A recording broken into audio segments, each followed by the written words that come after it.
What if every morning you woke up and every moment of your life was a lie? A lie told by the person who claimed to love you most. Elara awoke after an accident, her memory wiped clean. All she had was one anchor, her loving husband, James. But what if James wasn't who he claimed to be? This is Elara. 3 years ago, a car accident stole every single memory she ever had. She didn't know who she was, where she came from, or what she loved. Her world was an empty canvas, save for one person. But she had James, her safe harbor, her husband. James had painstakingly rebuilt her life, piece by piece. He taught her how to laugh again, told her she took no sugar in her coffee, and that she adored the sound of rain. Everything was a beautiful dream until Elara found a small, wooden box. It was hidden deep in her closet, beneath a pile of forgotten clothes.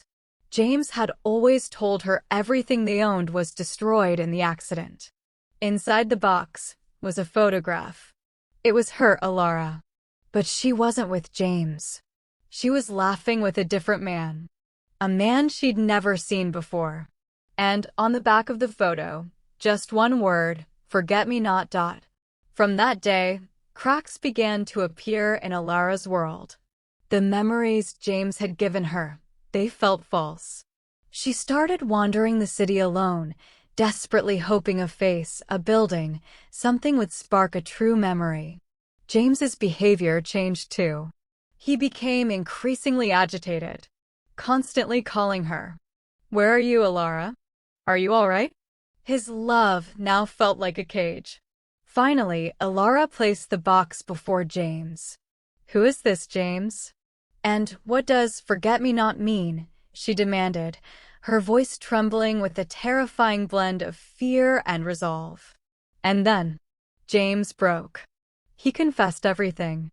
3 years ago, the accident had happened. But Elara wasn't alone in that car. She was with her real husband, the man from the photograph. He had died in that crash. But that wasn't the biggest lie. James had seen Elara in the hospital, completely devoid of memory.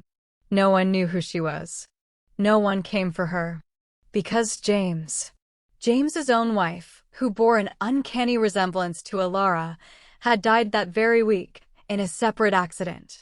James was so broken, so utterly alone, that when the doctors mistakenly assumed he was Elara's husband, he didn't correct them. He filled Elara's empty memories with fragments of his own broken life.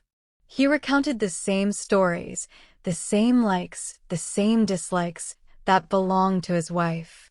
He had molded Elara into the reflection of his lost love. Elara's world shattered.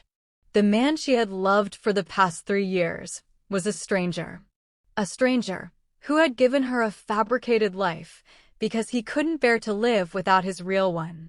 The question isn't what Elara will do next. The question is a beautiful lie ever better than a painful truth? Tell us in the comments, if you were Elara, would you forgive James?